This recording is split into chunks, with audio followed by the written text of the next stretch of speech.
Okay, so the next thing we're going to do in the eye retouching is we're going to create the moon, which is the highlight that is opposite the catch light in the eye. Okay, let's click on the moon layer, and we're going to create the moon, which is the highlight that is opposite the catch light of the eye. And I have actually created all of these nice little moon brushes for you to use. Now, if you've ever taken a class with Faye Circus, she's the master at retouching eyes.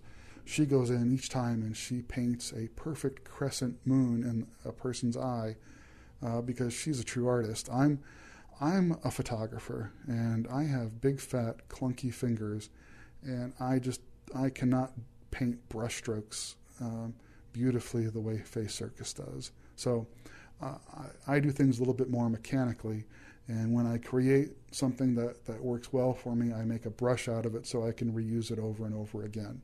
So I've got my moon layer right here, and I'm clicking on the pixel part of the moon layer. Go over here and pick my brush tool, and I want my moon to be white, so I make sure my foreground color is set to white, which it is. And go up here to the brush palette, and here you can see that I have different sized moons for you to use. Now, because my catch light is at the top of her eye, I want a moon that's going to be in the center. So let's go down here and actually let's pick DC's Eye Retouch Moon 20 pixel center. Okay. She's got a moon on her eyebrow. We'll get rid of that. Okay.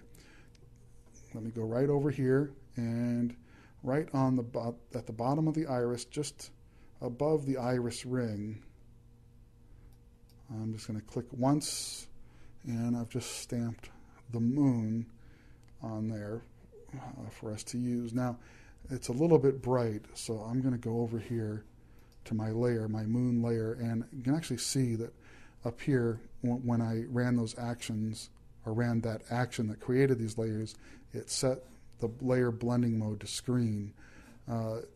That's what we want to keep it at, but I'm just going to lower the opacity a little bit just to make it look a little more natural. Let's leave it at 50% now. The nice thing about doing all these things on separate layers is that you can go in and you can either adjust the opacity, you can paint on the individual masks to clean things up. It just gives you a lot of ability to do these everything with a lot more control.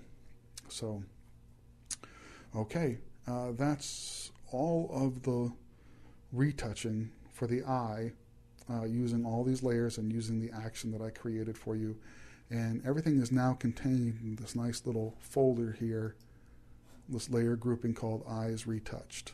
So you can now use this whole group, and if you needed to, you could even lower the opacity of the entire group if you wanted to, if it was coming up a little bit too vivid and looking a little unrealistic. You could actually lower the opacity of the entire group.